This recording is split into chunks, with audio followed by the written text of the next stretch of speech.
Welcome back to our Facebook Spotlights. We love doing these on a Tuesday so you can get to know some of these amazing women. Most of them and many of them are our disciple thought leaders, but others we've invited in to be able to share wonderful things that we love about what they're sharing. And we want to share it with you. So today, if you are thinking about, I want to eat healthier, but I need it doable and enjoyable, then this is the gal for you. Suzy Robertson, thanks so much for being with us today. You're welcome. I'm so happy to be here. She is so fantastic. She was actually one of our sponsors for our Speaker in a Day event. And if you were there, you know how fabulous that was. It was so fun. She had her table there and able to share fun things. Such a fun setup too.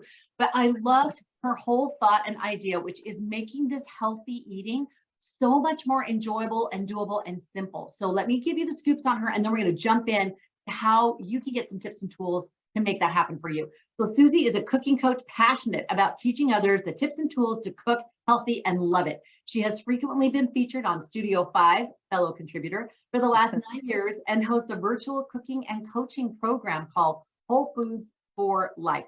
She also teaches the 80-20 principle, which is 80% of the time she eats whole foods and the other 20% of the time she eats sweets and fun things of life. I can get on board with that. Her program shows that eating healthy isn't hard. It's about empowerment of choices and becoming more efficient in the kitchen. And Suzy loves to do just that. Welcome. All right, let's jump right in.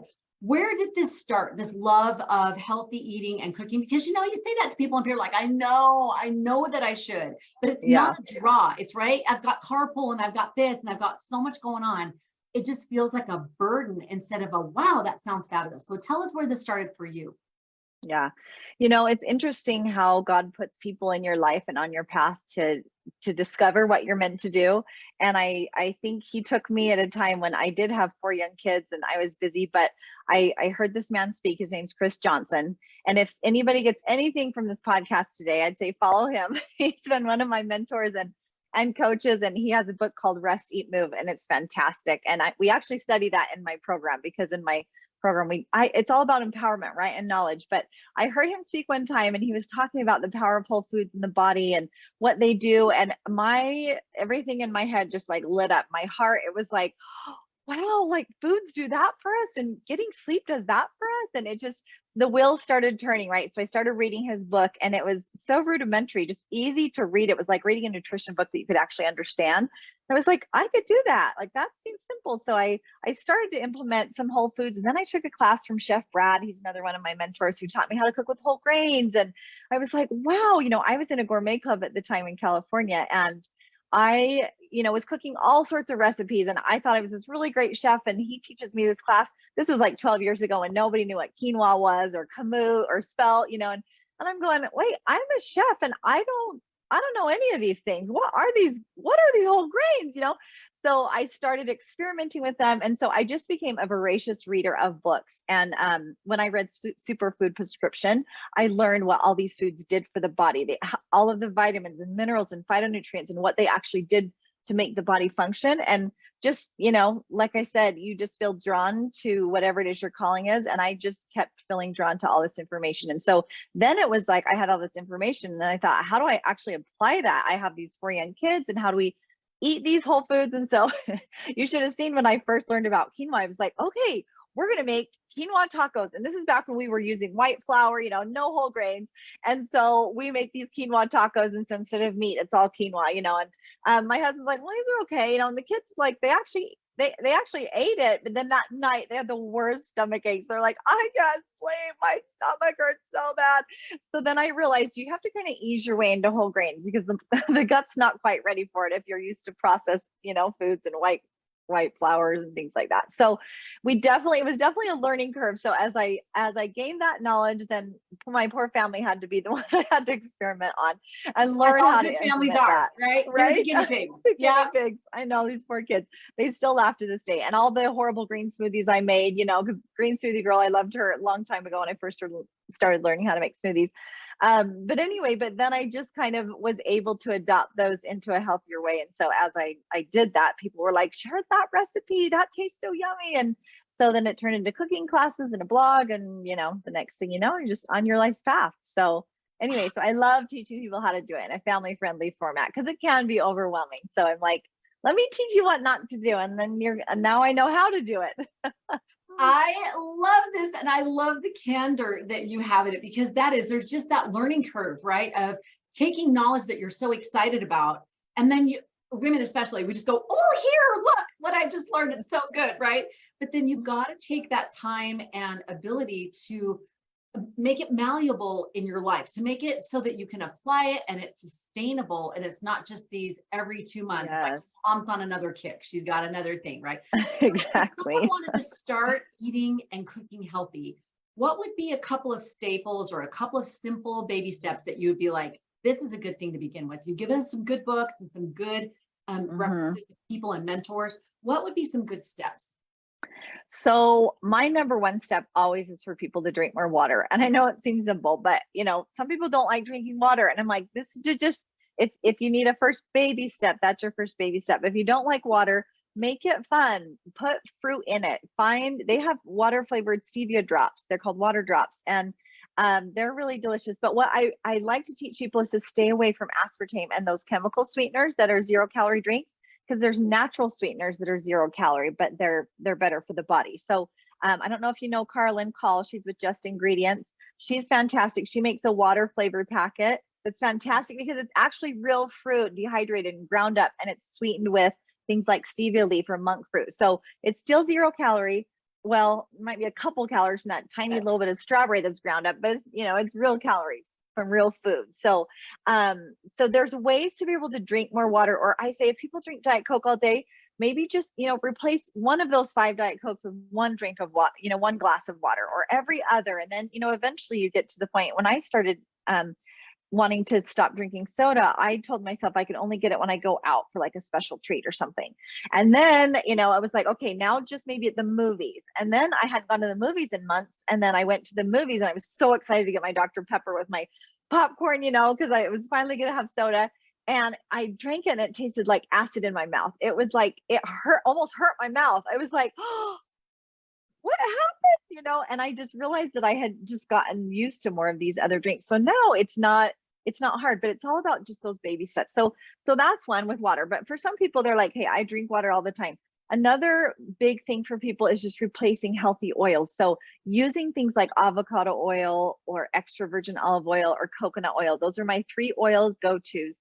And eating and using the right oils makes a huge difference in our overall cellular health, because type 2 diabetes is on the rise, and it's a disease of the cell. And so type 2 diabetes, when people are eating fast foods, sugars, all those trans fats that clog the cell, it just is so big if we can just eat a little bit more at home using those heart healthy oils, so that we can avoid that. Type 2 diabetes, 100 years ago, there was 1 in 100 people had type 2 diabetes. And this is a reversible disease. It's something that can be reversed with a good, healthy diet. And nowadays we're about 1 in 11, or excuse me, 11%. So about 1 in 10. And it's projected to be 1 in 3 in the next 50 years. So I'm like, 33% of our population is going to have a disease that we can totally avoid by just, eating healthier, having those healthier habits. So oils are a big thing to help our cells be soft and supple and be able to receive those nutrients. So that's the stuff I'd like to share. Yeah, that's what I love to teach in my program. There's so much to learn that people don't know, but once you are empowered with that knowledge, it's simple. It's like, okay, throw out the corn oil, the canola oil, the soy oil, peanut oils. Like those are so unhealthy for us. So just that little bit of knowledge goes a long way. So just switching out some oils is a good little step too. So I love that. And I know you're a big proponent of whole foods. So help us understand what that means, because when people say that, there's a variety of translations in someone's mind that yes. all you're going to do is eat carrots, raw carrots for the rest of your life. So what does that feel and look like to you when you say that?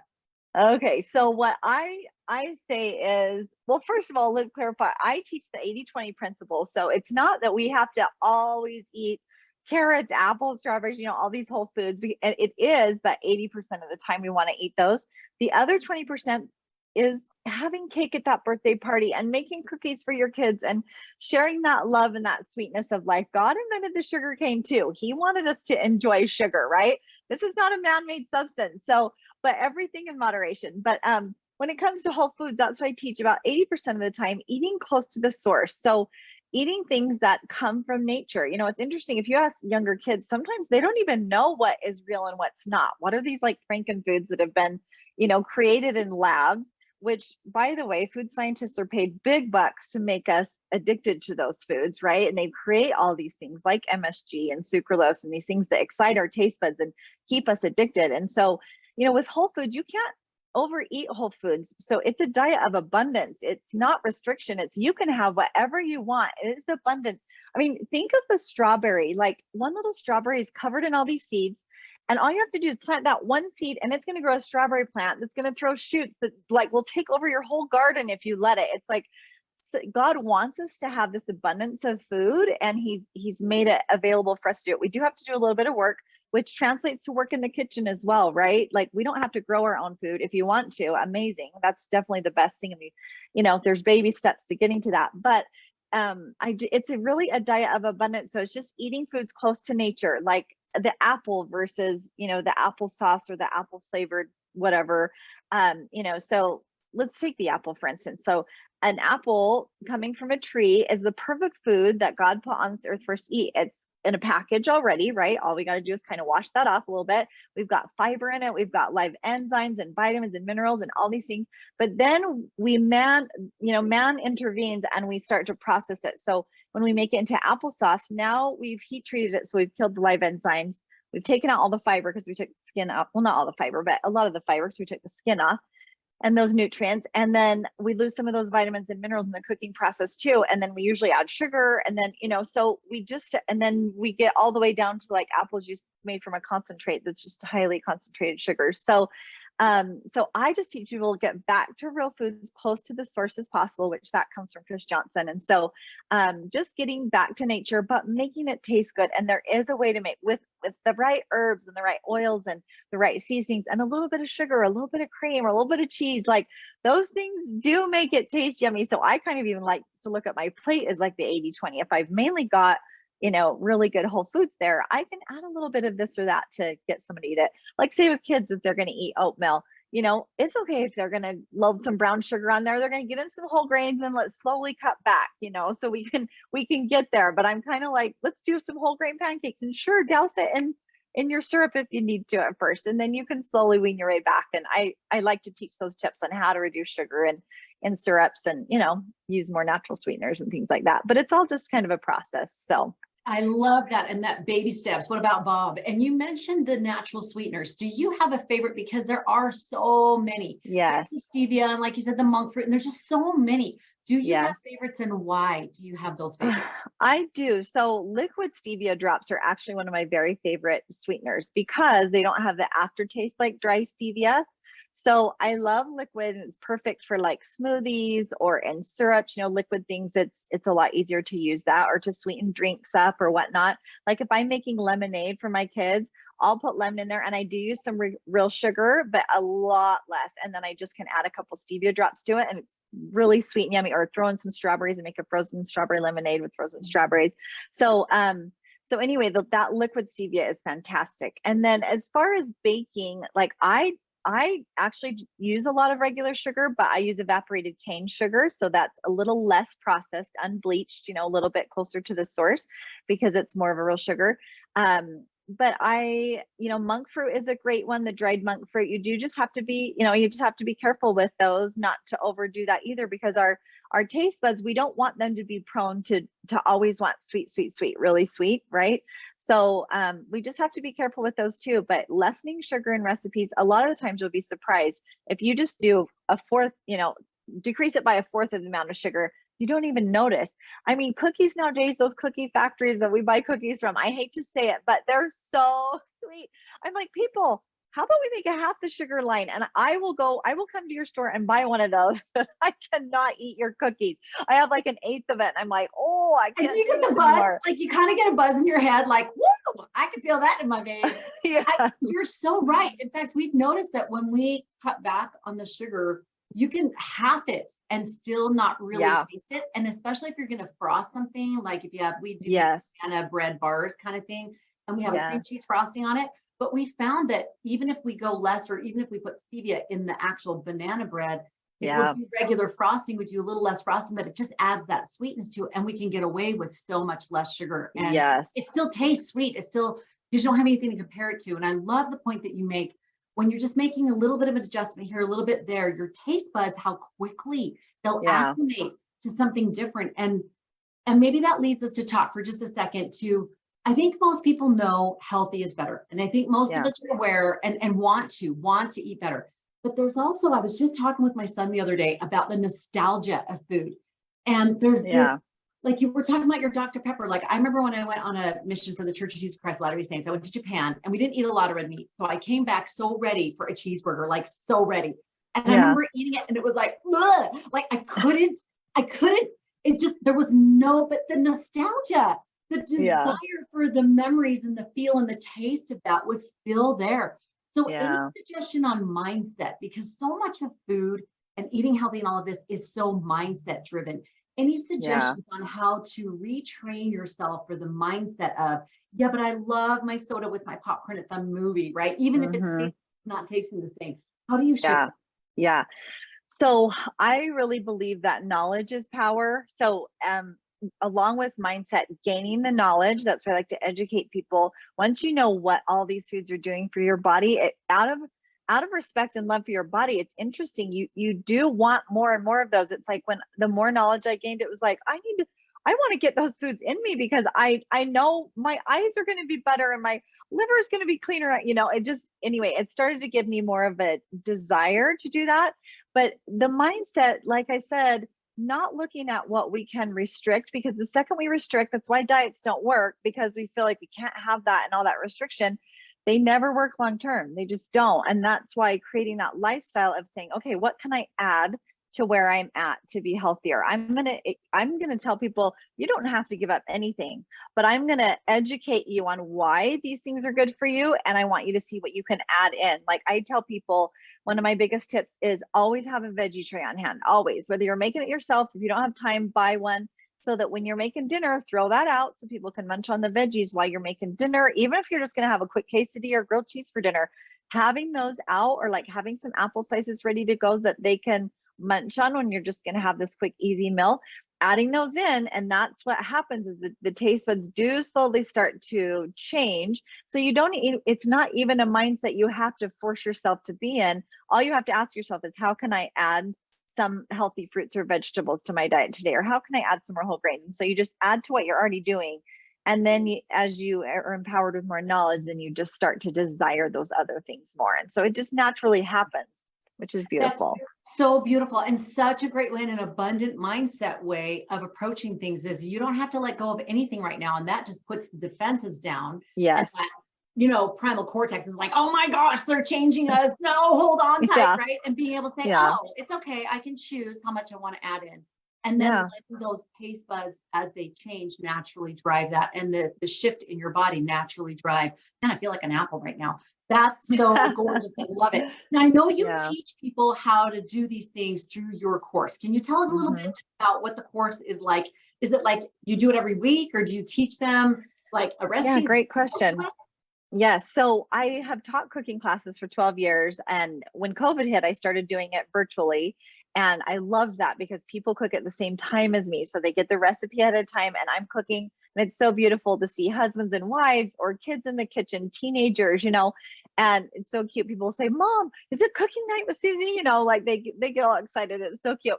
So, but anyway, so when I started doing this virtual thing, I had this guy come to me and he said, you should really create a program where you teach us all your knowledge too. Like you have so much knowledge. And so I did, it was one of those aha moments God inspired this man put in my life. And I went, oh, you're right, because the knowledge is what helps us really make those changes. So how it works is it's once a week on Tuesday nights. People can't come live. It's all recorded and they have their own membership portal online. But Tuesday nights at 5:30, we do a coaching call one week. Then the next week we cook. Then the next week it's a coaching call. Then the next week we cook. So we only cook live together twice a month. And we have a coaching call twice a month. And in those coaching calls, I teach them like, what are clean proteins? What to look for on labels? What does that look like? Here's your natural sweeteners. When you're searching for that, how to read the labels, because that's a whole learning curve in and of itself. how to know what to look for when we're looking for crackers and processed products. What are we wanting to avoid? There really is a lot of coaching that comes along with that and knowing what to do. So I empower them with that knowledge in the coaching calls. We go through slideshows. So there's all sorts of content they consume about these foods and why and what that looks like. And then we go through the recipes and what we're making. And I can say, okay, you're going to look for this ingredient. And people go, I've never used kamut, or what are oat groats? I'm like, it's the whole form of oats. You eat oatmeal. These are oat groats and they're so yummy. And I'm going to teach you how to make them. And it's so easy in the pressure cooker. And anyway, and so they learn how to pressure cook and saute and grill. And so in the cooking classes, it's fun. We just get to teach all sorts of different cooking methodologies. And my parents owned a restaurant for 38 years. So I kind of come from that cooking line. And so that's always been my passion is food. But then when it turned into healthy whole foods, and then I saw the power of it, I'm just naturally a teacher and I love to share things that mean a lot to me. And this is just the path God put me on. And I just love empowering people with a skill because, the saying, teach a man to fish, or, give a man a fish, he'll eat for a day, teach a man to fish, he'll eat for a lifetime. I believe that teaching a woman or family, anyone, how to cook can change and affect generations. And so food is the sixth love language. I'm convinced of it. They need to rewrite the book. If there's not five, there is six. Food is definitely one. And gathering our families, creating those memories. Like I plan my cooking time when my kids are home doing homework so that I can just sit and chat with them about their day. They don't feel I'm looking them straight in the eye. Sometimes there's those conversations we need to have straight in the eye. But when I'm just cooking and cleaning and they're doing their thing, like they not only feel loved because I'm feeding them food, but that time I'm spending with them, so that it's just sacred time really in the kitchen. And it can be a lot of fun. We turn on music and dance and have fun. And it's it's the heart of our home for sure. So I love creating those memories for people and bringing confidence to. I have mothers who've cried to me before saying, I had no confidence in the kitchen. My kids never liked what I ate. I didn't even know how to really cut a cucumber. She said, my mom never let me in the kitchen. She wouldn't, and I thought, what mom doesn't want to teach her kids? But she said it was kind of small. She's like, I don't know. I think it was just like, leave me alone. This is my time, So she just had it's quite astounding how many people don't know how to cook. And, I was kind of one of those too who didn't have the time or didn't want to learn, but it's so fun watching people gain these skills because this confidence comes and then that heart of the home is just grows even bigger. So I love it. Absolutely love. And it's so funny.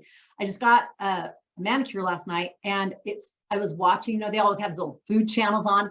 And I've noticed every time I get a manicure, when they're talking about these chefs, wannabe chefs, they're like, where did you get your inspiration? 90% of the time, I swear, it's, well, I cooked in the kitchen. My grandma cooked, my mom cooked, or they taught me, or I love to be with them. I'd sit up on the stool and I just sample what they ate. So I think exactly what you're saying, you're creating this moment of connection, this time to gather and to be, and people can banter and laugh. And I love that with my girls of just, and my little guy, my 10-year-old, having everybody in there and they're slicing and dicing and especially holidays, it just is all part of that whole thing. And if things don't turn out, well, that's part of the whole experience.